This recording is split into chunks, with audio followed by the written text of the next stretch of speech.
ॐ नमो भगवते वासुदेवाय।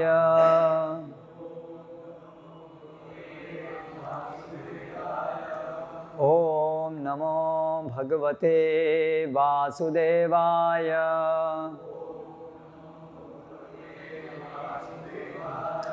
ॐ नमो भगवते वासुदेवाय।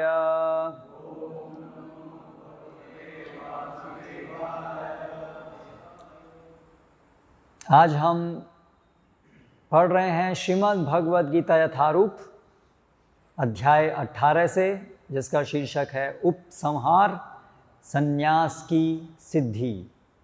श्लोक क्रमांक 5। यज्ञ दान तपः कर्म न त्याज्यं कार्यम एव तत् यज्ञः दानं तपः च एव पावनानि मनीषिणां। यज्ञदान तपः कर्म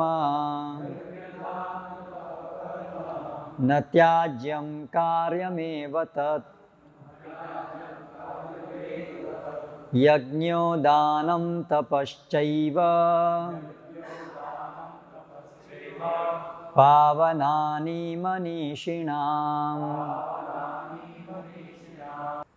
यज्ञ यज्ञ, दान दान, तपः तथा तप करना, तथा तप का, कर्म कर्म, न कभी नहीं, त्याज्यम त्यागने के योग्य, कार्यम करना चाहिए, एव निश्चय ही, तत् उसे, यज्ञ यज्ञ, दानम दान, तपः तप, च भी, एव निश्चय ही, पावनानि शुद्ध करने वाले, मनीषिणाम महात्माओं के लिए भी।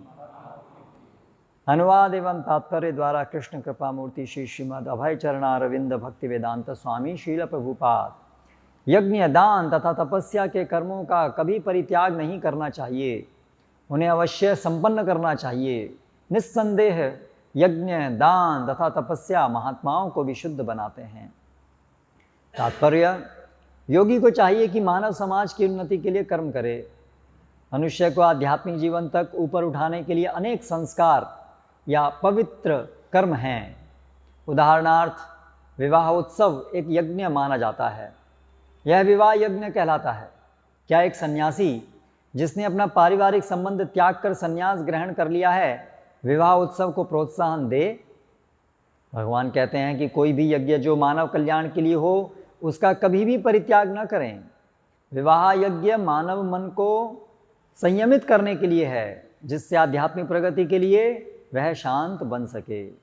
सन्यासी को भी चाहिए कि इस विवाह यज्ञ की संस्तुति अधिकांश मनुष्यों के लिए करे।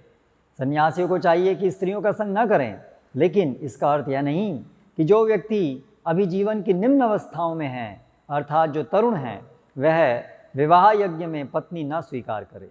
सारे यज्ञ परमेश्वर की प्राप्ति के लिए हैं, अतएव निम्नतर अवस्थाओं में यज्ञों का परित्याग नहीं करना चाहिए। इसी प्रकार दान हृदय की शुद्धि या संस्कार के लिए है। यदि दान सुपात्र को दिया जाता है तो इससे आध्यात्मिक जीवन में प्रगति होती है, जैसा कि पहले वर्णन किया जा चुका है। ओम ज्ञानतिमिरान्धस्य ज्ञानञ्जनशलाकया चक्षुरुन्मीलितं येन तस्मै श्रीगुरवे नमः। श्रीचैतन्यमनोभीष्टं स्थापितं येन भूतले स्वयं रूपकदा मह्यं ददाति स्वपदान्तिकं।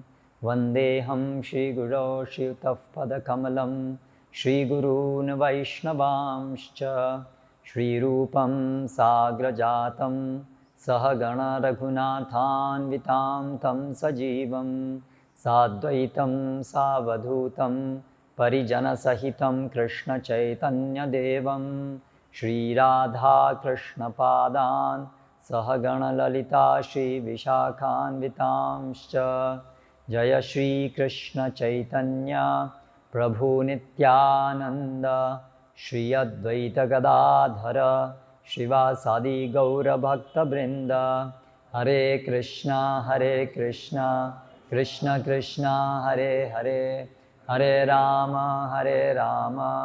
राम राम हरे हरे। यज्ञदान तपः कर्म न त्याज्यं कार्यमेव तत् यज्ञोदानं तपश्चैव पावनानि मनीषिणाम्। यह 18वां अध्याय है, शीर्षक है उपसंहार। तो आज से शुरू करके आने वाले 4 दिन में हम ये जो 18वां अध्याय है उपसंहार, इसके माध्यम से भगवत गीता का निचोड़ क्या है उसके ऊपर चर्चा करेंगे।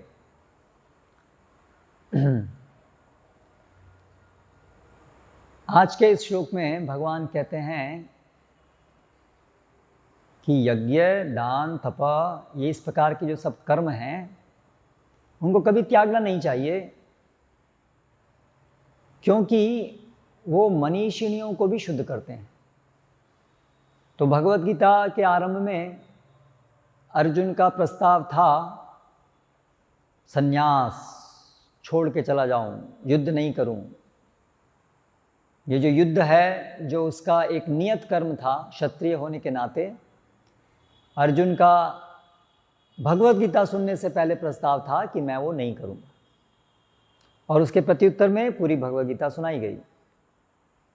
तो बहुत से लोग कहते हैं बस भगवत गीता में क्या कहा है, सार क्या है, कर्म करो बस।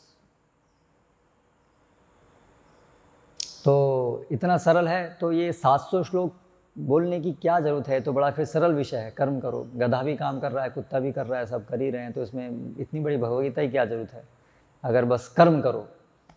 अगर इसका ये इतना सामान्य अर्थ है कि जो कुछ भी कर रहा है, जैसे भी कर रहा है, करता जाए, और हो गई भगवत गीता खत्म। यही है भगवत गीता, कर्म करो।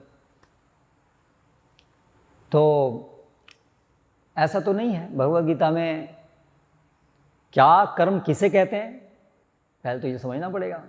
कोई भी कार्य करने को जो शास्त्र की दृष्टि में, दार्शनिक दृष्टि से, या भगवत गीता में जहाँ पर ये कर्म शब्द आया है, कोई भी कर्म करने को कर्म नहीं कहा है, क्योंकि किम कर्म किम अकर्म कवयोप्यत्र मोहिताः।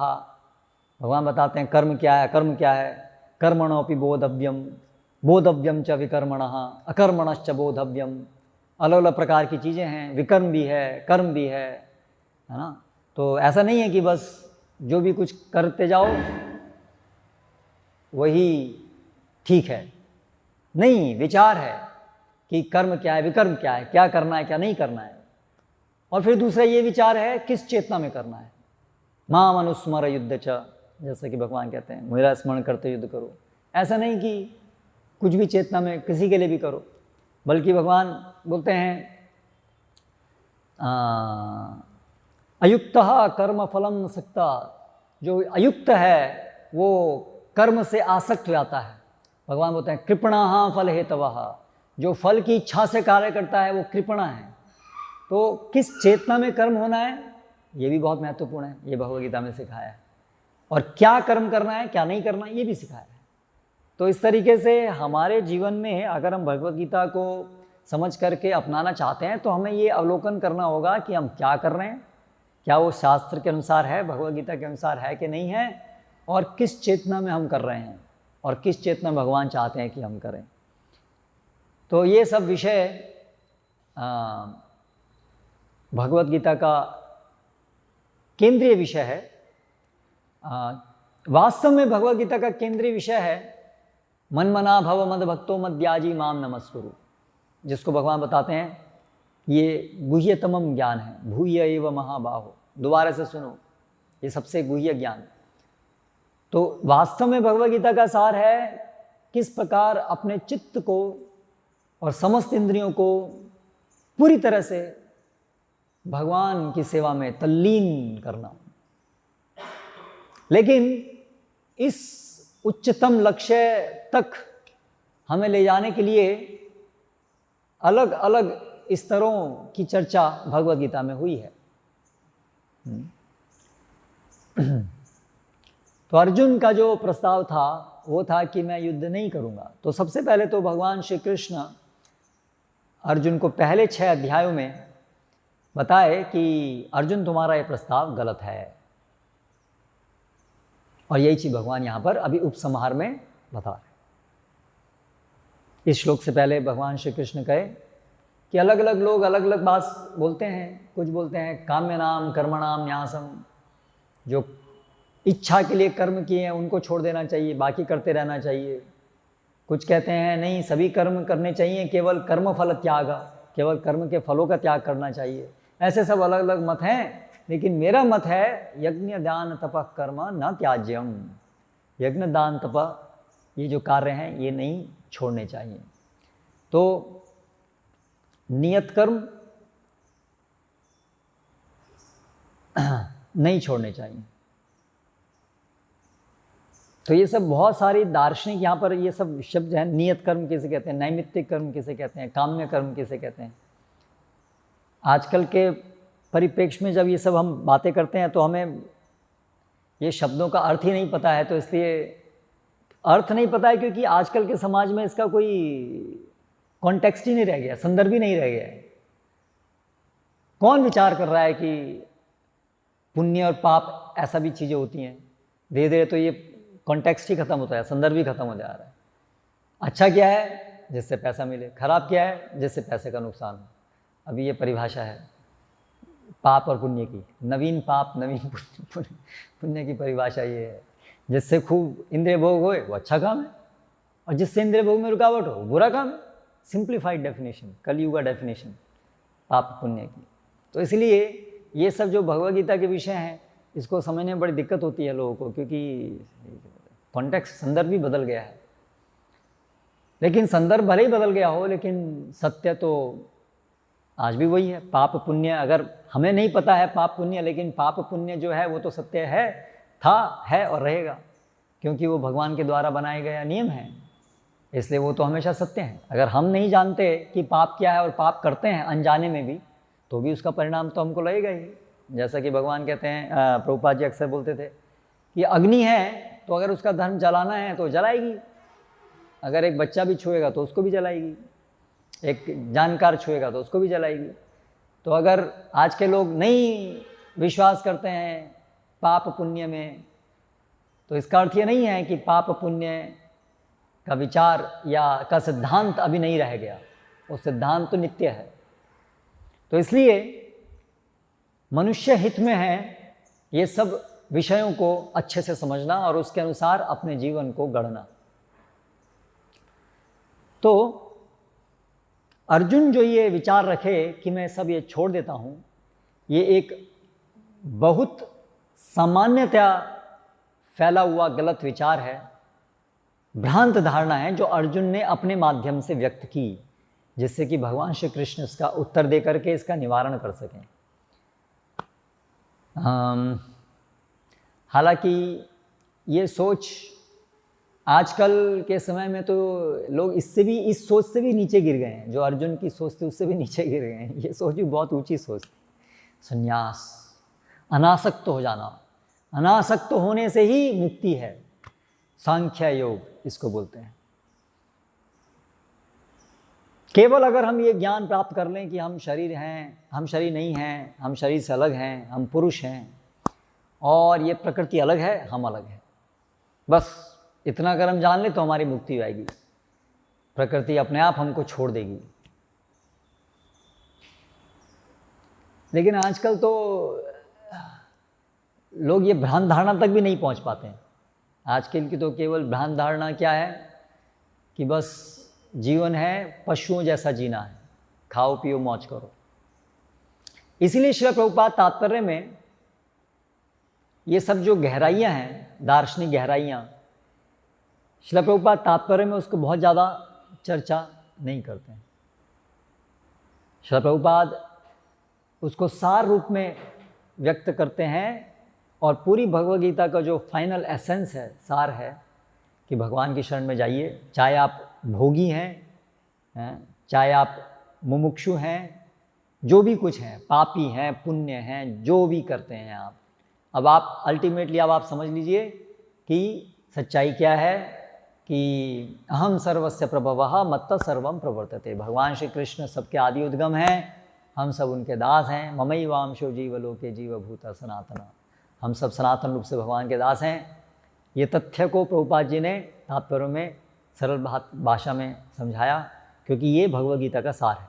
सारा कर्म योग, ज्ञान योग इत्यादि सबसे निकल के अंततः निचोड़ क्या है, उद्देश्य क्या है, ये सब बताने का। सर्वधर्मान परित्यज्य मामेकं शरणं व्रजा अहम त्वां सर्वपापेभ्यो मोक्षयिष्यामि मा शुचा। ये है शुद्ध भक्ति। और ये भगवद गीता का सार है, इसलिए श्रील प्रभुपाद अपने सभी तात्पर्यों में इसी सार को बताए हैं। और क्योंकि सारे जितने भी श्लोक हैं वो सब श्लोक भी इस जो मर्म है भगवद गीता का, उसके संदर्भ में ये सब श्लोकों को हम देख सकते हैं। और क्योंकि अलग अलग जो कर्म योग इत्यादि जो निम्न स्तर है, उसमें भी ये शुद्ध भक्ति का एक अंश पाया जाता है। इसलिए श्रील प्रभुपाद ने तात्पर्य में उस संदर्भ से, उस शुद्ध भक्ति के परिप्रेक्ष्य से हर श्लोक को कैसे अपने जीवन में एक भक्त लगाता है, वैसा हमको बताया। तो अभी जैसे हमने तात्पर्य पढ़ा, तो तात्पर्य में श्रील प्रभुपाद क्या एक उदाहरण लिए ना, इसको समझाने के लिए, है ना? क्या उदाहरण लिए?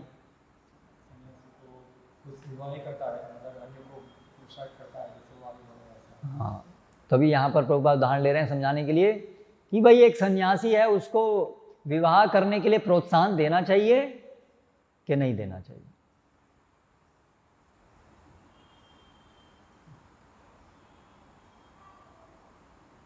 तो श्रील प्रभुपाद अपने शिष्यों का विवाह खुद कराए, बॉम्बे में पंडाल प्रोग्राम, सबके सामने श्रील प्रभुपाद के जो शिष्य और शिष्या, उन दोनों का विवाह कराए। तो आलोचना की जा सकती है, क्योंकि सामान्यतया वैदिक संस्कृति में हम देखते हैं कि सन्यासी जो हैं वो सब छोड़ देते हैं, संसार छोड़ देते हैं, सब छोड़ दिया, सब त्याग दिया, चले गए हिमालय। तो कहाँ से विवाह कराने आएंगे, और कहाँ से ये समाज के अंदर ऐसा होना चाहिए, ऐसा नहीं होना चाहिए, सब छोड़ दिया, चले गए।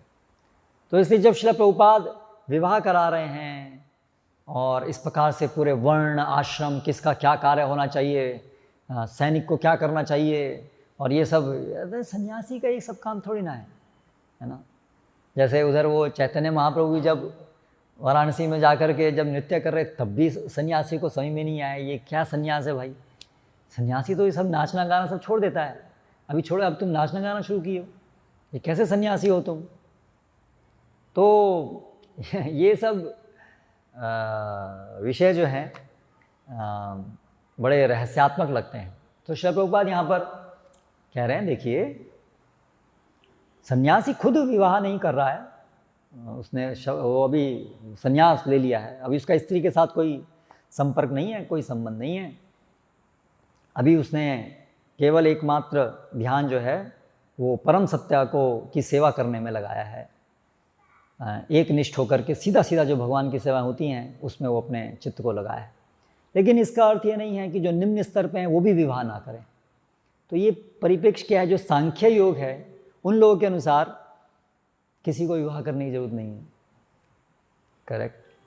केवल अगर आप जिस दिन समझ लिए कि आप शरीर नहीं आत्मा है, मुक्ति, खत्म काम, कर्म करने की कोई जरूरत नहीं है। जो भी ये नियत कर्म है, ये सब पुण्य इत्यादि करने की भी कोई जरूरत नहीं। ये एक विचार है जो अर्जुन प्रस्तुत कर रहे थे। इसीलिए, और ये गलत है, उनके अनुसार जो ये दर्शन है उनके अनुसार कि जो ये नास्तिक सांख्यवाद है उसके अनुसार दो चीज़ हैं, पुरुष और प्रकृति। ये दोनों एक दूसरे के साथ बिल्कुल घुली मिली हैं। अपनी मूलभूत अवस्था में इसमें आपस में कोई भेद ही दिखता नहीं है। अव्यक्त अवस्था में है प्रधान, जिसको हम बोलते हैं प्रकृति, अव्यक्त अवस्था में। और वो क्या अवस्था है जिसमें तीनों गुण संतुलित हैं। तीनों गुणों का संतुलन है, इसलिए कोई गुण प्रकट नहीं है, सब एक दूसरे को सब बैलेंस किए हुए हैं, इसलिए कोई गुण प्रकट नहीं है। इसलिए कोई ये जो विविधता है, सृष्टि है, वो प्रकट नहीं है, सब अप्रकट है। और पुरुष भी जो है उसमें साथ में घुला मिला हुआ है। भगवान जैसी कोई चीज़ है ही नहीं, बस ये पुरुष और प्रकृति ही है। और जब ये पुरुष वो ढूंढता है कि मैं आखिर मैं कौन हूँ, क्योंकि प्रकृति और वो सब मिले जुले हैं, वो चिंतित होता है जानने के लिए मैं कौन हूँ, मैं कौन हूँ, मैं कौन हूँ। तो उसको मदद करने के लिए प्रकृति जो है वो प्रकट रूप में आती है, जिससे कि वो देख पाए अरे अरे ये अलग है, मैं अलग हूँ, ये अचेतन है, मैं चेतन हूँ। और इस प्रकार से समझ जाए कि मैं प्रकृति से अलग हूँ। और जैसे उसने समझ लिया कि मैं प्रकृति से अलग हूँ, तो प्रकृति जो है वो अपने को वापस अव्यक्त अवस्था में ले जाती है।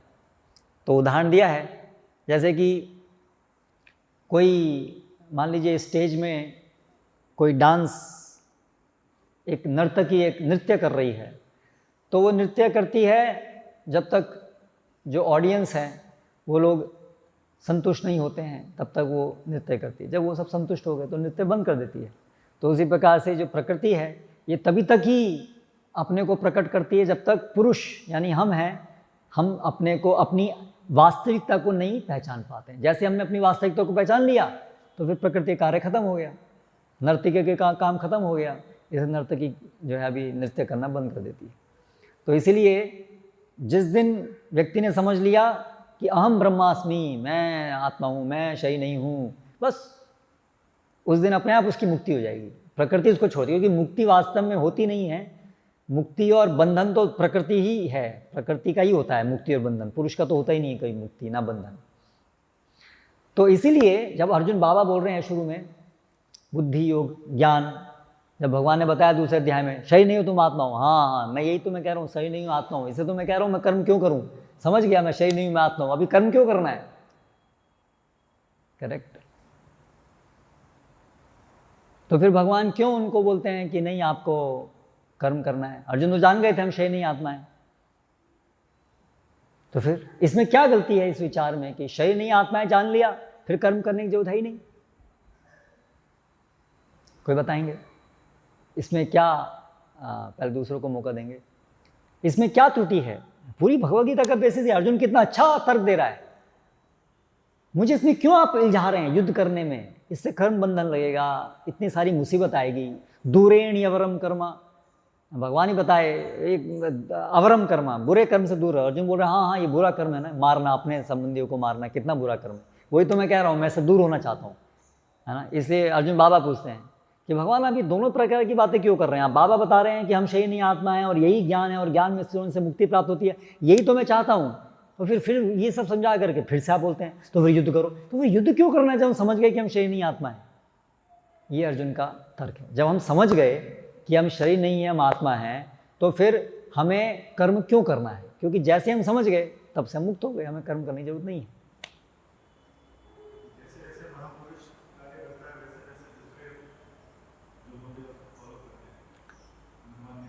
हाँ, तो जैसे जैसे महापुरुष यद यदा आचरति श्रेष्ठ तत्ते वेतरो जना सयत प्रमाणम कुरुते लोकस्तद अनुवर्तते। तो इसलिए अच्छा लोगों को दिखाने के लिए आप केवल करिए नहीं, केवल यही कारण नहीं था। भगवान ने अर्जुन को और भी कुछ समझाया, केवल ऐसा नहीं दूसरों को सिखाने के लिए करो। तस्मात् असक्त सततम कार्यम कर्म समाचर, भगवान कुछ और भी बोले। आज भगवान दूसरों को दिखाने के लिए, दूसरों को सिखाने के लिए कर्म करना है, पर सिखाना ही क्यों है किसी को ये कर्म करने दे। सभी लोग ऐसे ही समझ जाएं तो काम खत्म हो गया। फिर अर्जुन को सिखाना ही क्या है फिर ये। भाई सभी लोगों को यही सिखाना चाहिए ना कि देखो हम शरीर नहीं आत्मा है, समझ जाओ, कर्म खत्म। तो ये सिखाना ही क्यों है कि भाई कर्म करो?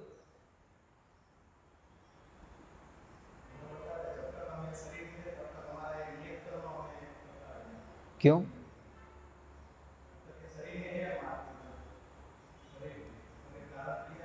हाँ, अच्छा।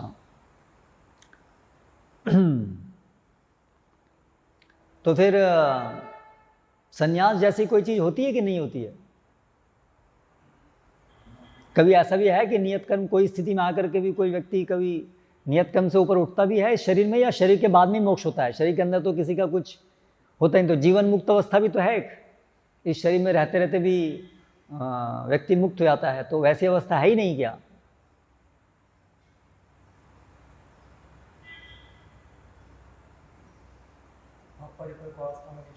अपरिपक्व अवस्था में नहीं छोड़ना चाहिए।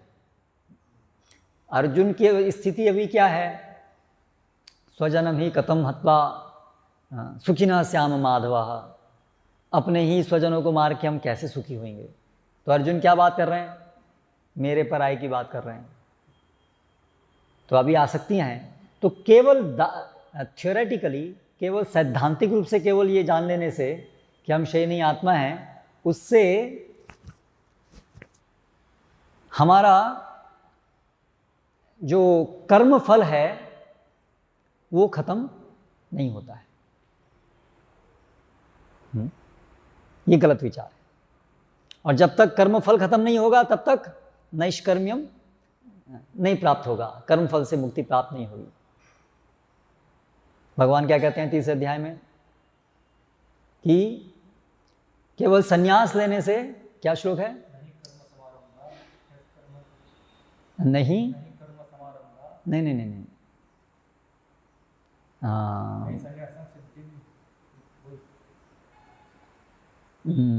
नैष्कर्म्यम अपि,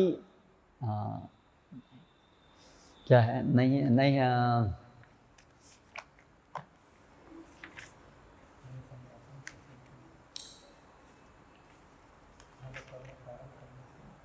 न कर्मणाम अनारंभात नैष्कर्म्यम पुरुषोष्णुते न च संन्यस्तनादेव सिद्धिम समधिगच्छति। न कर्मणाम अनारंभात, केवल कर्म को न करने से नैष्कर्म्यम प्राप्त नहीं होता है। तो ये बात है जो अर्जुन के जो सांख्य विचार है उससे ये वहाँ ये गलत है।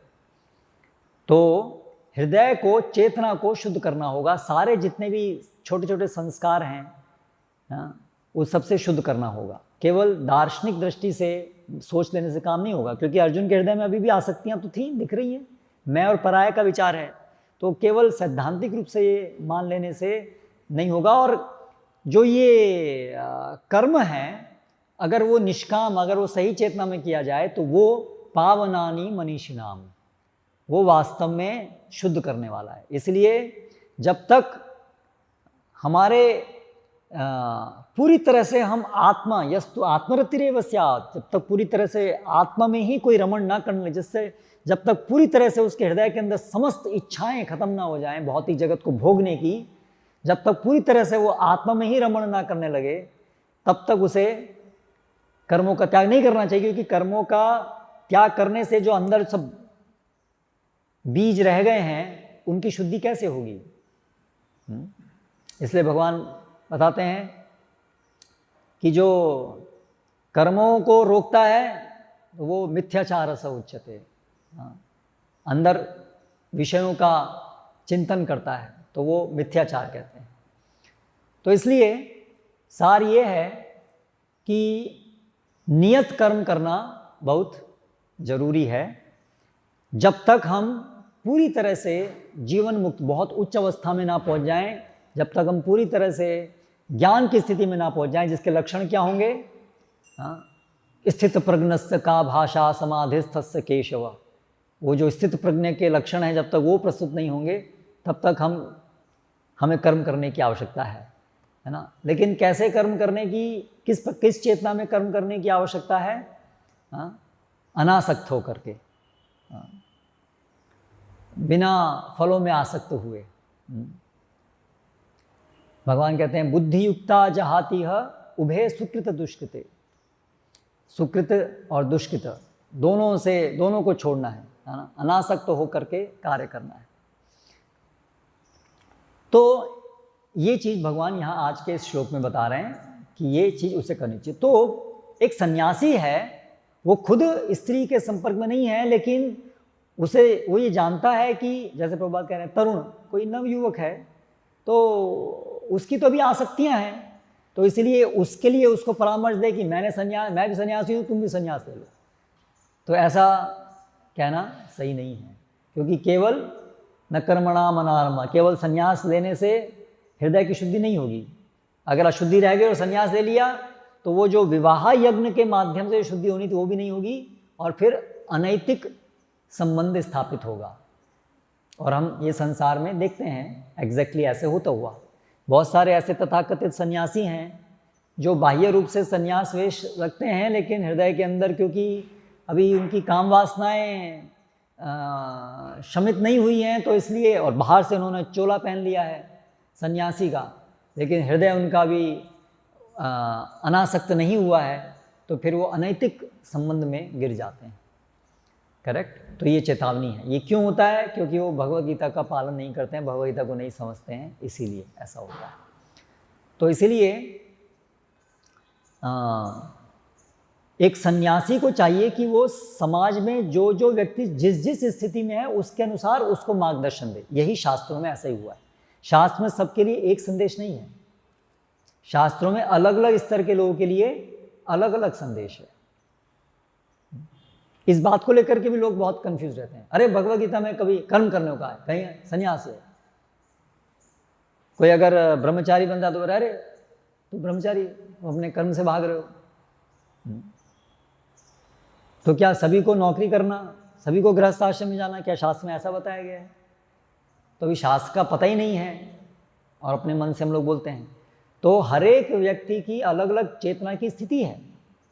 ये कोई हमारा एक ही जीवन नहीं है। हम कितने कितने जन्मों से अलग अलग शरीर बदलते आए हैं, और हमारी चेतना कर्म के अनुसार, सुकृति दुष्कृति के अनुसार प्रभावित होती आई है।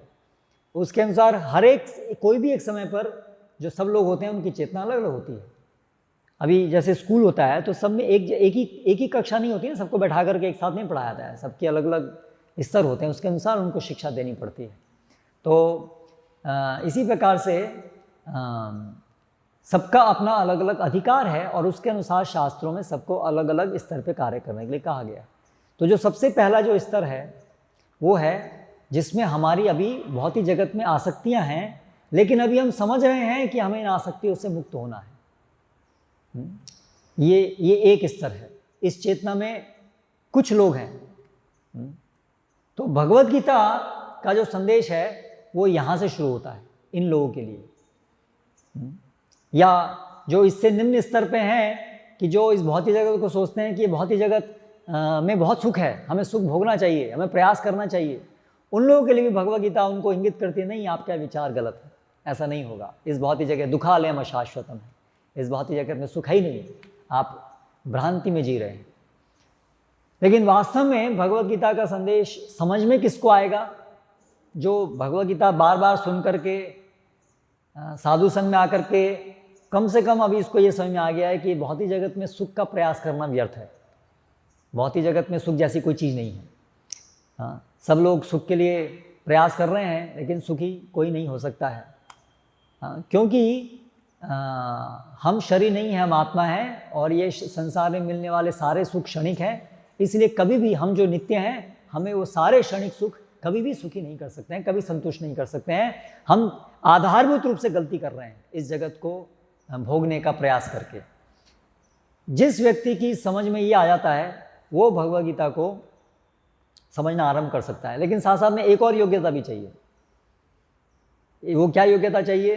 कि एक कम से कम ये स्वीकार करना कि हम आत्मा हैं और कोई परमात्मा, कोई भगवान भी होना चाहिए, है ना। केवल आत्मा और संसार से सब कुछ नहीं समझ सकते, इन दोनों को चलाने वाला भी कोई और होना चाहिए। करेक्ट। तो वो लोग जो सांख्य वाले हैं तो वो लोग बोलते हैं बस पुरुष प्रकृति दो ही हैं। तो पुरुष जब उसने इच्छा की कि मुझे अपने को पहचानना मैं कौन हूँ, तो प्रकृति ने अपने को प्रस्तुत कर लिया। तो अभी प्रश्न ये उठ सकता है, भाई पुरुष तो बहुत सारे हैं, करेक्ट, हर व्यक्ति एक पुरुष है। तो मान लीजिए एक पुरुष ने इच्छा की कि मुझे जानना है मैं कौन हूं, तो फिर प्रकृति ने अपने को प्रकट कर दिया अप्रकट से। तो बाकी पुरुषों को क्या गलती थी कि उनको भी ये प्रकट प्रकृति होने के कारण उसमें इलझ जाना पड़ा? या सभी पुरुषों ने मिलकर के एक साथ इच्छा की कि हमें जानना है हम कौन है, और तब जाकर के प्रकृति ने अपने को प्रकट किया? तो फिर प्रश्न उठता है, तो सब पुरुषों ने क्या मिलकर के कॉन्फ्रेंस कॉल में डिस्कशन किया था कि हमें अभी सबको समझ, तुम ही नहीं समझ, मैं भी नहीं समझ, तुम ही नहीं समझ, ठीक है हम चलो चलते हैं, हमको जानना है? तो ऐसा कोई कॉन्फ्रेंस कॉल का भी कोई हिस्ट्री में मिलता नहीं है हमको, है ना, मेगा कॉन्फ्रेंस कॉल सभी पुरुषों ने, जितने भी संसार में, सब ने एक कॉन्फ्रेंस कॉल किया, ऐसा भी नहीं है। तो इसलिए इसका उत्तर उनके पास नहीं है। तो इसलिए पुरुष और प्रकृति से ऊपर कोई कोऑर्डिनेट करने वाला, पुरुष और प्रकृति को आपस में कोई संचालित करने वाला कोई और इन दोनों से परे कुछ होना चाहिए, करेक्ट। तो भगवत गीता में इसलिए भगवान श्री कृष्ण सत्य को स्थापित करते हैं कि ये शर अक्षर दो प्रकार के जीव हैं, उत्तम पुरुषस्तन्यम, इन दोनों से परे एक और उत्तम पुरुष है जिसको परमात्मा कहते हैं, और ये जो प्रकृति है मयध्यक्षेण प्रकृति सूयते से चराचरम, ये मेरी अध्यक्षता में काम करती है। तो इस प्रकार भगवत गीता में भगवान बहुत स्पष्ट बताते हैं कि पुरुष है, प्रकृति है, और इन दोनों के परे परम पुरुष है भगवान श्री कृष्ण। तो भगवत गीता कम से कम इस स्तर पे आरंभ होती है जब हम ये दो योग्यताएं कम से कम हमारे अंदर है। एक कि ये भौतिक जगत में सुख नहीं है, और दूसरा कि हम दास हैं, हम कंट्रोल्ड हैं, हम नियंत्रित हैं। तो कोई नियंत्रणकर्ता भी है, कम से कम ये समझ, ये विश्वास, ये श्रद्धा कम से कम जरूरी है। तब फिर भगवत गीता वास्तव में समझ में आना शुरू होगा और उसका सही परिणाम हमको प्राप्त होगा। तो अभी भक्तों के परिप्रेक्ष्य में इस श्लोक को देखें तो क्या संदेश है हमारे लिए। एक्चुअली श्रील प्रभुपाद के तात्पर्य शुरू होते हैं, कहाँ से शुरू होते हैं? भगवत गीता 18वें अध्याय के 66वां जो श्लोक है, सर्वधर्मान परित्यज्य, वहाँ का श्लोक की समझ के अनुसार सारे के सारे तात्पर्य उस परिप्रेक्ष्य में है। एक भक्त को क्या करना चाहिए, एक शुद्ध भक्त को क्या करना चाहिए। तो एक जो शुद्ध भक्त है, शुद्ध भक्त की परिभाषा क्या है?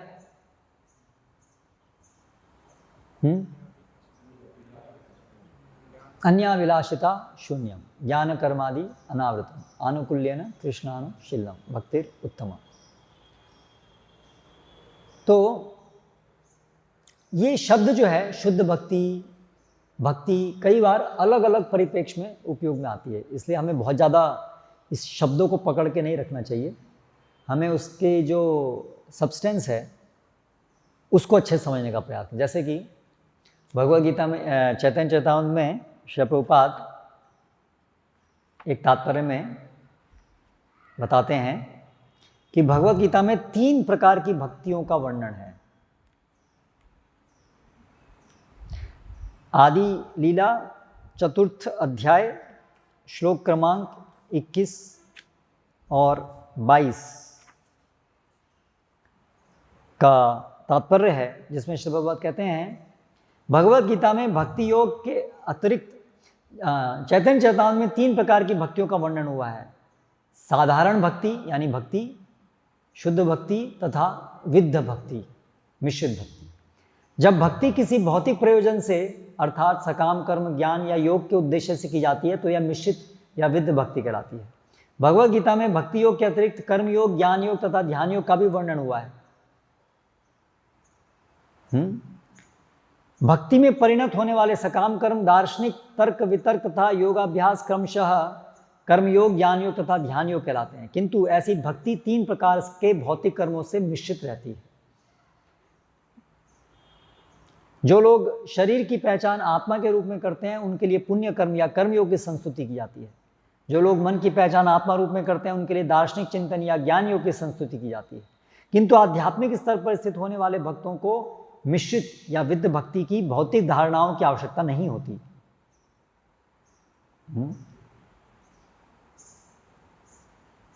ओके।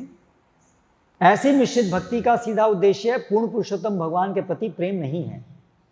अतः प्रामाणिक शास्त्रों के अनुसार संपन्न की जाने वाली भक्ति ऐसी विद्ध भक्ति से श्रेष्ठतर होती है, क्योंकि सभी प्रकार के भौतिक कलमश से मुक्त होती है।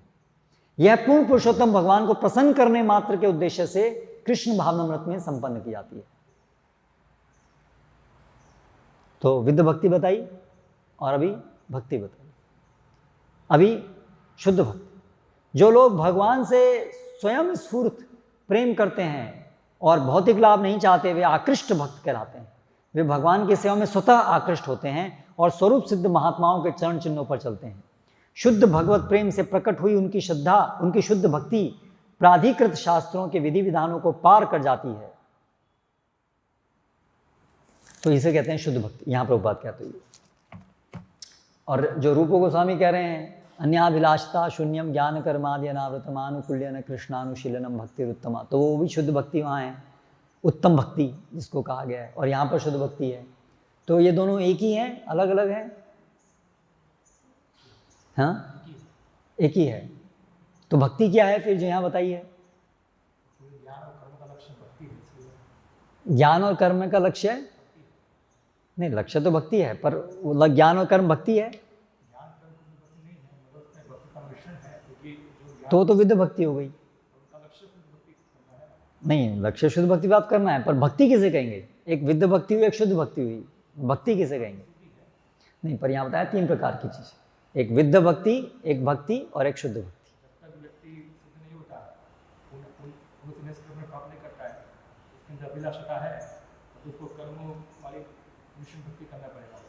तो वो तो मिश्रित भक्ति हो गई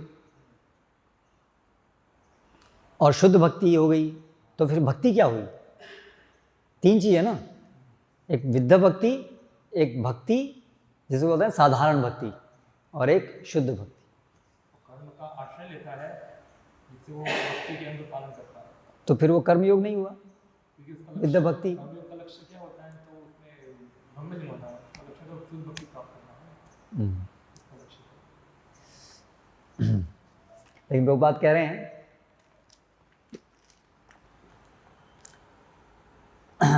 भक्ति में परिणत होने वाले सकाम कर्म, दार्शनिक, तर्क वितर्क तथा योगाभ्यास क्रमशः कर्मयोग, ज्ञान योग तथा ध्यान योग कहलाते हैं।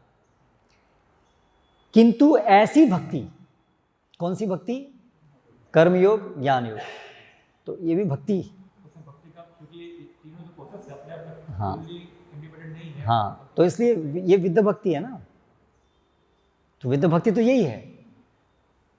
तो कर्मयोग, ज्ञान योग की तो विद्ध भक्ति है। जो तीनों लोग हैं, कर्म ज्ञान है, उसमें उनका पूर्ण पुरुष भगवान के बारे में ज्ञान है कि नहीं है? हाँ, तो वो तो इसलिए तो कर्मयोग कहा है ना उसको। कई बार पता नहीं होता भगवान कौन है, फिर भी कर्मयोग चलता है। हाँ, अगर विष्णु के विषय में कुछ ज्ञान नहीं है तो फिर नॉलेज इम्पर्सनल हो सकता है, पर अगर उसको विष्णु न एषम पुरुषम साक्षात आत्म प्रभवम ईश्वरम अवजानंती ना भजंती स्थानात् भ्रष्टा पतंती अतः, कोई भी सकाम कर्म भी होगा तो वहाँ विष्णु को अर्पित किया जाएगा। वो उनका विष्णु का अंडरस्टैंडिंग निराकार होगा। नहीं, लेकिन यज्ञ संपन्न कर रहे हैं तो विष्णु का अंडरस्टैंडिंग अलग होगा, लेकिन एक विष्णु एक व्यक्ति हैं, एक विष्णु हैं, वो तो कम से कम उनको स्वीकार करना होगा। नहीं तो वो लोग तो नैष्कम्पि अच्युत भाव वर्जितम न शोभते ज्ञानम अलम निरंजनम, अगर वो अंडरस्टैंड नहीं है तो चाहे ज्ञान हो चाहे कर्म हो, वो सब उसका फल नहीं मिलेगा। करेक्ट। तो यहाँ पर जो भक्ति है दैट इज उत्तम भक्ति। तो वह बता रहे हैं साधारण भक्ति है जिसमें कि हम केवल कृष्ण को प्रसन्न करने के लिए करते हैं। और शुद्ध भक्ति क्या बताया? स्वयं स्फुरित, वो है रागानुगान, स्पॉन्टेनियस डिवोशन से, स्वरूप सिद्ध आत्माओं के चरणों पर चलते हुए, है ना। तो पॉइंट ये है, टर्मिनोलॉजी अलग अलग हो सकती है ना, लेकिन वो हमें उसके एसेंस को समझें। तो भगवत गीता के अंदर अभी ये जो भक्तों के लिए, भक्त मतलब कौन, जब हम यहाँ पर सामान्य रूप से हम बात करते हैं भक्त, भक्त मतलब बात करते हैं उत्तम भक्त, शुद्ध भक्त, जो यहाँ पर साधारण भक्ति से जिसका तात्पर्य है, अर्थात जो आपने बताया अन्याभिलाषिता शून्यम ज्ञान कर्मादि अनावृतम, वो स्तर से। तो शिला प्रभुपाद वो भक्तों को कैसे ये सब जो नियत कर्म है वो सब, उसके बारे में क्या करना चाहिए उसके बारे में बता रहे हैं। तो एक भक्त का जो जीवन होता है वो इस संसार में, जैसे प्रभुपाद कहते हैं आगे अगले श्लोक में कहेंगे, भगवत भक्त को ऐसे किसी भी कार्य, यज्ञ या दान को स्वीकार करना चाहिए जो भगवत भक्ति करने में सहायक हो। ये एक भगवत भक्त के लिए अनुकूलस्य संकल्प। तो सरल शब्दों में कहें तो हमें इस भौतिक जगत के अंदर जो भी हमारे नियत कर्तव्य हैं, तो जो भक्ति के लिए अनुकूल हैं वो हमारे लिए करणीय हैं, जो भक्ति के लिए प्रतिकूल है वो करणीय नहीं है। और अनुकूल क्या है, प्रतिकूल क्या है, वो कैसे समझना है, वो शास्त्रों समझना है, ना कि अपने हिसाब से समझना है। करेक्ट, कि मुझे क्या लगता है मेरी भक्ति के लिए क्या अनुकूल है या क्या प्रतिकूल है, नहीं। साधु गुरु साधु शास्त्र क्या कहते हैं कि भक्ति के लिए क्या अनुकूल है क्या प्रतिकूल है। ठीक है, तो इसलिए प्रभुपाद तात्पर्य में सब जगह बताते हैं कैसे अर्जुन को युद्ध करना चाहिए, क्योंकि भगवान चाहते हैं कि अर्जुन युद्ध करे। अर्जुन एक क्षत्रिय है, इसलिए उसके स्वभाव के अनुसार भी उसके लिए युद्ध करना श्रेयस्कर है, लेकिन अभी उसको केवल अपनी चेतना बदलनी है कि अभी वो कृष्ण के लिए युद्ध करे। तो एक भक्त जो है वो अपने कर्तव्य करता है क्या समझ करके, इन कर्तव्य को करने से, कृष्ण चेतना में इन कर्तव्य को करने से मेरी भक्ति में प्रगति होगी, इसलिए मैं कर्तव्य करूँगा। तो सरल शब्दों में कहें, कृष्णेर संसार कर छड़ी अनाचार, ये सरल शब्द में इसको बोल दिया है। अनाचार तो छोड़ना है, क्योंकि वो भगवान की भक्ति सेवा में नहीं लग सकता है, वो भगवान को अप्रसन्न करने वाला है। तो कर्म कौन सा करना है, जो अनाचार नहीं हो। ऐसा नहीं कुछ भी कर लो वो भगवद गीता हो गई। जो भगवान के द्वारा संस्तुत नहीं है, जो पाप कर्म है, वो तो नहीं करना है। जो संस्तुत है वो करना है, लेकिन वो भी किस चेतना में करना है, कृष्णेर संसार, कृष्ण के लिए कार्य करना है। केवल जो भी अपने कार्य हैं उसका केंद्र कृष्ण ही होने चाहिए। खाना है, शरीर का निर्वाह किस लिए करना है, क्योंकि शरीर कृष्ण की संतुष्ट, कृष्ण की का शरीर है, कृष्ण की सेवा के लिए इसको हष्टपुष्ट रखना है। ये एक शुद्ध भक्त की चेतना होती है।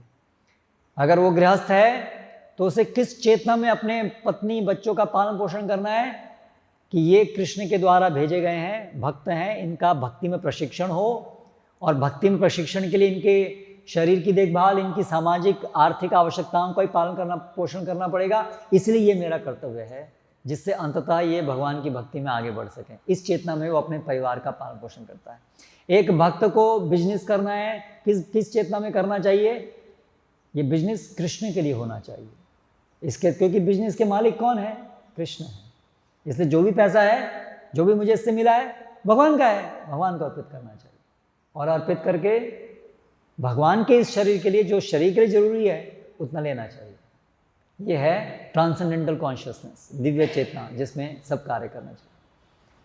लेकिन अभी समस्या क्या होती है आजकल के इस आधुनिक परिप्रेक्ष्य में, बहुत मुश्किल हो जाता है। क्योंकि अभी मान लीजिए किसी की शराब की दुकान है या बिजनेस है, अभी उसको विचार करना है कि ये बिजनेस मुझे भगवान के लिए करना है, तो वहाँ पर प्रश्न उठेगा, क्या भगवान चाहते हैं कि मैं शराब बनाऊं? ये भी तो प्रश्न आएगा। तो इसलिए अंततः तो दोनों विचार करने हैं कि क्या करना है और किस चेतना में करना है। लेकिन क्या करना है वो तुरंत हम उसको ठीक भी नहीं कर सकते हैं, कई बार फंसे हुए हैं। तो इसलिए कम से कम चेतना तो सही करने का प्रयास करें, और साथ साथ ये भी प्रयास करें जो कर्म है वो भी भगवान के इस इंस्ट्रक्शंस के अनुसार हो, मन से नहीं हो। तो आज का जो आधुनिक समाज है उसमें ज़्यादातर सब लोग किसी न किसी तरह से हमें पाप कर्म करने में ही हम लोग प्रयोजित हैं। इसलिए बड़ी विषम परिस्थिति है। इसलिए भक्ति के लिए जनरली सारे के सारे जो जॉब्स हैं वो प्रतिकूल हैं। समस्या ये है। लेकिन पहला कदम हो सकता है कि हम कम से कम पहला कदम, अंतिम कदम नहीं, पहला कदम, कि हम कम से कम जो भी स्थिति में हैं उससे जो भी हमें मिल रहा है उससे कम से कम हम भगवान की सेवा करना शुरू करें। ये पहला कदम हो सकता है। इसलिए प्रभुपाद ने बोला आप जो भी हैं, चाहे आप इंजीनियर हैं, डॉक्टर हैं, जो भी हैं, कम से कम पहले आप समझो कि आप शरीर नहीं हो, आप आत्मा हो, भगवान के दास हो, और जो भी आपकी स्थिति है उससे आप अपनी स्थिति से भगवान की सेवा करना शुरू करो, आरंभ वहाँ से करो। धीरे धीरे फिर भगवान आपको ज्ञान देंगे, बुद्धि देंगे, आपकी परिस्थितियाँ बदलाएंगे, जिससे कि आप फिर कर्म भी वैसा ही कर पाएंगे जैसा भगवान चाहते हैं। तो इसलिए संन्यास, तो संन्यास जो सन्यासी जो उस स्तर पे है संन्यास के, वो संन्यास लेगा। लेकिन सामान्यतया अधिकतर लोगों के लिए गृहस्थ आश्रम, और गृहस्थ आश्रम में जो हैं ऑलरेडी, और जो अभी तक गृहस्थ आश्रम प्रवेश नहीं किए हैं उनके लिए वो संभावना है। कुछ लोगों के लिए जो इस प्रकार से स्वभाव से अनासक्त हैं उनके लिए वो संभावना है कि वो गृहस्थ आश्रम में ना जाएं और सीधा सीधा वो संन्यास के माध्यम से भगवान की सेवा करें। लेकिन केंद्र में यही है भगवान की सेवा, चाहे सन्यासी है, चाहे ब्रह्मचारी है, चाहे गृहस्थ है, हाँ, केंद्र में ये है भगवान की सेवा। तो इसलिए एक भक्ति के अंदर जो है ये सब चीज़ बड़ी सरल हो जाती हैं, बहुत सिंपल है। पर भक्ति तक पहुंचना मुश्किल है, इस डिटर्मिनेशन तक पहुंचना कि अन्याभिलाषिता शून्यम ज्ञान कर्मादि अनावृतम, यहाँ तक पहुंचना बहुत मुश्किल है। लेकिन यहाँ पहुंच गए सब चीज़ बड़ी आसान है, फिर सिंप्लीफाइड। ये सब कर्म योग, ज्ञान योग, ये सब कॉम्प्लिकेशंस की जरूरत नहीं है। बस कृष्णेर संसार कर छड़ी अनाचार, सब कुछ भगवान के लिए करना है, सरल हो जाता है। ठीक है, तो हमारे को जटिलताएं ये क्यों, सब ये जटिलताओं में क्यों जाना पड़ता है? क्योंकि हम जटिल हैं।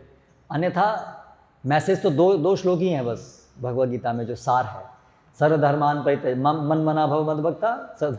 लेकिन वो 2 श्लोक तक पहुंचने के लिए इतने सारी जटिलताओं में से निकलना पड़ता है। क्यों? क्योंकि हम जटिल हैं इसलिए, अन्यथा सरल है। तो आज यहाँ पर समाप्त करेंगे, आगे फिर और कल कंटिन्यू करेंगे। हरे कृष्णा। कोई प्रश्न अगर किसी का है तो आप पूछ सकते हैं।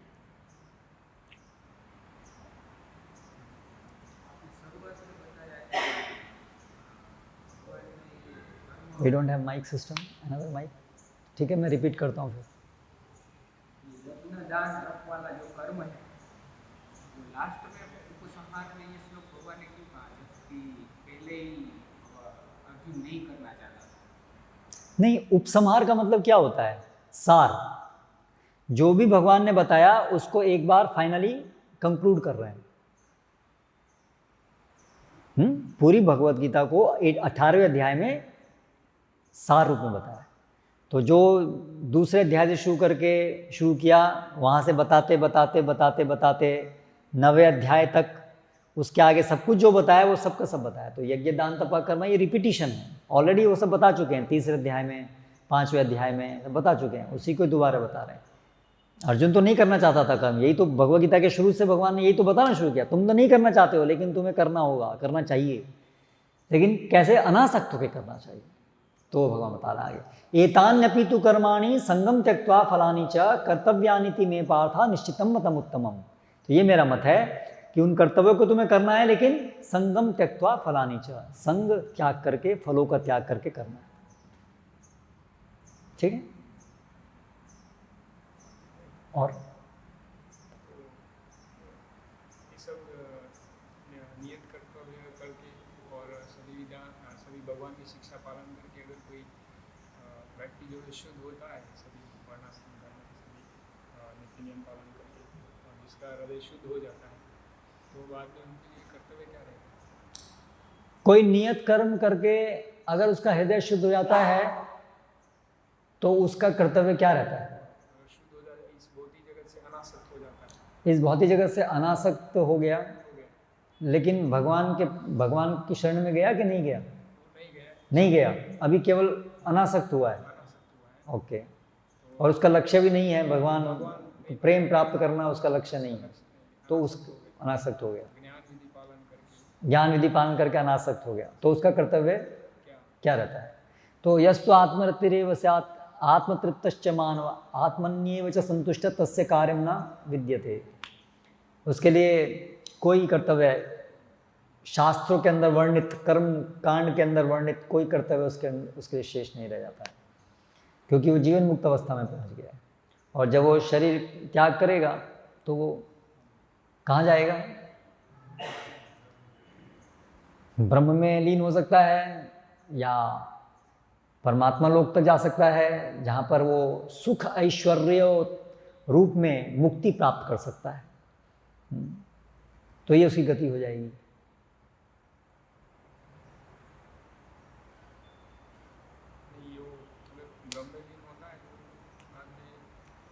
ब्रह्म में लीन होता है तो बाद में आत्मा की एक्टिव सक्रिय, आत्मा सक्रिय है। तो बाद में वो वहाँ पे क्या पता तो वो सक्रिय है, लेकिन उसने जबरदस्ती अपने को असक्रिय बना के रखा हुआ है। लेकिन वो कैसे वहाँ पे ऐसे एकदम टिक पाता है ऐसे ब्रह्म नहीं टिक पाता हमेशा के लिए, इससे तो पतंती अदा, क्योंकि उसकी स्वाभाविक स्थिति नहीं है।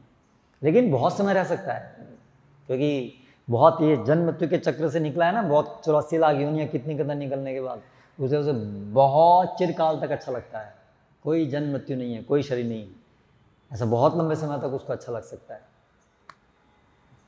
वहाँ पे ब्रह्मानंद है, तो ब्रह्म का आनंद है, ब्रह्म का आनंद है, तो उसमें आनंद क्या है? हाँ उसमें आनंद में रहता है थोड़े समय तक, करोड़ करोड़ साल हो सकते हैं, थोड़ा समय।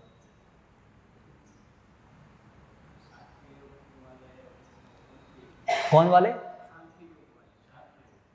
सांख्य योग। हाँ, उनकी गति क्या होगी? उनकी गति क्या होती है भाई? मुक्ति उसको मिलेगी जो शास्त्र के अनुसार समझेगा और करेगा। सांख्य तो निरीश्वरवाद है, वो तो भगवान को स्वीकार करते नहीं है। तो मोघाशा मोघ कर्माणो मोघ ज्ञाना विचेतसा राक्षसी मासुरीम चैव प्रकृति मोहिनीम शिता। भगवान कहते हैं अवजानन्ति माम, जो भगवान को नहीं स्वीकार करता है उसकी गति क्या होती है? मोघ आशा मोघ कर्माणो मोघ ज्ञाना।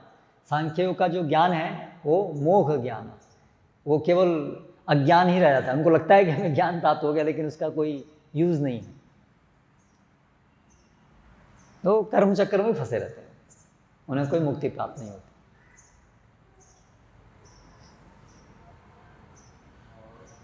जैसा आपने बताया कि नियत कर्म करना है हमको, अगर एक भागवत में श्लोक भी है ऐसा कि अगर कोई नियत कर्म श्लोक भी देता है त्यक्त्वा स्वधर्मं चरणाम्बुजं हरेर भजन अपक्कत पते ततो यदि। जब स्वधर्म की बात आती है तब सामान्यतः जब ये शब्द आता है स्वधर्म, इसका अर्थ है सकाम या निष्काम। एक शुद्ध भक्त के लिए जो नियत कर्म है उसको नियत कर्म नहीं कहते हैं, उसको गौण भक्ति अंग कहते हैं। उसके जो सूचित करने वाला शब्द है, क्योंकि वो भक्ति बन जाता है। इसलिए एक भक्त जब नियत कर्म करता है तो हम ये नहीं बोलते ये नियत कर्म कर रहा है, हम क्या बोलेंगे? ये भक्ति कर रहा है।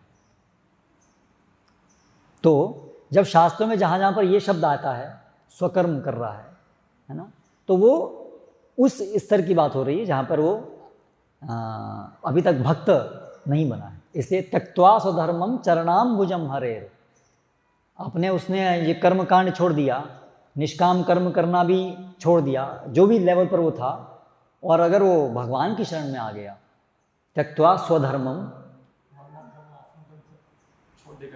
नहीं, हाँ वर्णाश्रम छोड़ देगा, भक्ति करेगा। लेकिन भक्ति करने का अर्थ नहीं है कि हम इस संसार के अंदर जो अपने वर्ण आश्रम के कार्य हैं उसको छोड़ दें, लेकिन वो वर्ण आश्रम के कार्य नहीं कहे जाते हैं, वो भक्ति कर्म कहे जाते हैं। नहीं, फोकस की बात नहीं है, हमारा ज़्यादातर समय तो अभी भी वर्ण आश्रम की क्रियाओं में ही जाएगा, लेकिन हमारा क्योंकि अभी गंतव्य बन गया है कृष्ण प्रेम प्राप्त करना, इसलिए हम अनुकूल प्रतिकूल के हिसाब से उनको कर रहे हैं, ना कि स्वर्ग या मोक्ष को प्राप्त करने के लिए कर रहे हैं। इसलिए वो स्वधर्म की परिभाषा में नहीं आएंगे, वो भक्ति की परिभाषा में आएंगे। इसलिए एक भक्त जब अपना स्वधर्म करता है स्वधर्म, लेकिन उसको कहते नहीं है स्वधर्म, उसको कहते हैं भक्ति। इसलिए जब ये कहा जा रहा है त्यक्त्वा स्वधर्मम चरणाम्बुजम हरे, तो उसकी बात हो रही है। कर्म कांड छोड़ दिया, निष्काम कर्म करना छोड़ दिया, अब वो भक्त बन गया। भक्त बनने का मतलब नहीं है कि 24 घंटे बैठ के हरे कृष्ण महामंत्र कर रहा है, वो भक्ति का अर्थ नहीं है। आनुकूलस्य संकल्प प्रातिकूलस्य वर्जनम, ये भक्त का अंग है। तो मदर्थे धर्म कामार्थान, मेरे लिए अपने सारे धर्म अर्थ काम इत्यादि को करना, वो भक्ति का ही अंग है। गौण भक्ति अंग कहते हैं उसको, वो मुख्य भक्ति अंग नहीं है। श्रवणम कीर्तनम वो मुख्य भक्ति अंग, ये गौण भक्ति अंग है। लेकिन वो स्वधर्म नहीं कहे जाते सामान्य भाषा में। लेकिन हमें समझने के लिए समझना होगा कि वो स्वधर्म, शास्त्रों में वर्णित वर्णाश्रम के ही कर्म हैं, लेकिन वो करे जाते हैं अभी दूसरे उद्देश्य से, इसलिए वो भी स्वधर्म नहीं कह करके वो भक्ति के अंग कहे जाते कई बार भक्ति भी होती है, स्वधर्म पालन करते हो गया हैं। यस, वो एक बार आ जाता है क्या भक्त जो है वो अपना स्वधर्म कर रहे थे, कोई फुल टाइम ज्वाइन करता है, ओके, कर्तव्य होगा, छोड़कर वो छोड़ करके किसी ने फुल टाइम ज्वाइन किया तो उसका माता पिता के प्रति कर्तव्य रहा होगा, वो सब छोड़ करके भक्ति में आ गया। अनुकूल प्रतिकूल क्या समझेंगे? तो वर्ण आश्रम के अनुसार अपने को स्थापित करना हमारे लिए अनुकूल है, वर्णाश्रम पालन करना अनुकूल है, वर्णाश्रम पालन नहीं करना प्रतिकूल है। ठीक है, जब कोई मंदिर में फुल टाइम ज्वाइन किया मतलब उसने क्या किया, आजीवन ब्रह्मचारी आश्रम, नैष्ठिक ब्रह्मचारी आश्रम में प्रवेश किया। ये वर्णाश्रम के अंतर्गत एक स्थिति है, बोनाफाइड स्थिति है। भागवतम में इसका कई जगह पर वर्णन है कि गुरुकुल में जाने के बाद अगर किसी को वैराग्य है तो उसको गृहस्थ आश्रम में प्रवेश करने की आवश्यकता नहीं है। ठीक है, वो फिर या तो वानप्रस्थ या तो संन्यास ले सकता है, डिपेंडिंग ऑन उसका स्वभाव। तो तीनों चीज ऑप्शन खुले हैं गुरुकुल के बाद, गृहस्थ, वानप्रस्थ, संन्यास। तो इसलिए जो फुल टाइम ज्वाइन किया है मतलब उसने वर्णाश्रम के अनुसार अपने को एक अनुकूल परिस्थिति में रखा है कि वो नैष्ठिक ब्रह्मचारी की स्थिति है। और जब कोई व्यक्ति नैष्ठिक ब्रह्मचारी होता है वर्णाश्रम के अंदर तो उसकी सामाजिक आर्थिक जिम्मेदारियां नहीं होती हैं। उस आश्रम के अंदर उसकी एकमात्र जिम्मेदारी होती है गुरु की सेवा करना, भगवान की सेवा गुरु के माध्यम से करना। तो जैसे जो फुल टाइम आए हैं वर्णाश्रम के अंतर्गत वो ब्रह्मचारी हैं, नैष्ठिक ब्रह्मचारी हैं या सन्यासी हैं, तो इसलिए उनका भौतिक कर्तव्य इस प्रकार से रहता नहीं है, तो इसलिए वो वर्णाश्रम के अनुसार कार्य कर रहे हैं, इसलिए वो अनुकूल है उनके लिए। और जिनको भी अभी वो तैयार नहीं है, इतना उनके अंदर गुरु के प्रति समर्पण, भगवान या जो आसक्ति जो होनी चाहिए भक्ति सेवा से उतनी नहीं है, अभी भौतिक आसक्तियां हैं, तो फिर उनके लिए गृहस्थ आश्रम में रह करके वो भक्ति संपन्न करें। जो स्वधर्म पहले पालन कर रहा था, जो कर्मभाग पालन कर रहा था, वो कर्मभाग की ओर ले जाने वाला नहीं था। जो पहले वो अपना स्वधर्म पालन कर रहा था क्या वो भक्ति की तरफ ले जाने वाला था या नहीं? आजकल के संसार में देखेंगे तो नहीं है। हाँ, तो वो स्थिति की बात करें तो था, लेकिन आज की स्थिति नहीं था। तो अभी अब आप जो है सीढ़ी पे चढ़ रहे हैं, 10 मंजिल ऊपर जाना है और आपको 2 मंजिल जाने के ऊपर आपको दिखी सीढ़ी लिफ्ट, तो त्यक्त्वा सीढ़ी लिफ्ट प्रवेश तो त्यक्त्वा स्वधर्मम चरणाम्बुजम, जहाँ पर भी आपको समझ में आया कि भाई ये तो 10 मंजिल जाना है तो बहुत टाइम लगेगा, इतना प्रयास कि यहाँ लिफ्ट है सीधा, तो लिफ्ट में एंटर हो जाओ, ऐसा है। करेक्ट? ओके, यहाँ समाप्त करते हैं। हरे कृष्णा। श्रील प्रभुपाद की जय।